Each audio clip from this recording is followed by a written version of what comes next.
Astronotlar dünyaya döndüğünde neler olur? Yerçekiminin var olduğunu unutuyorlar. Different from the shuttle.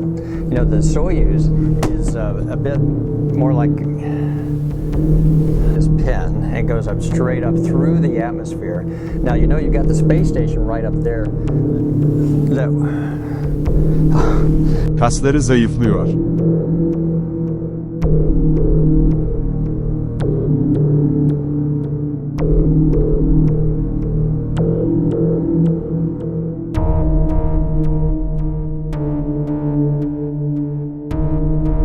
Sık sık bayılmalar yaşıyorlar.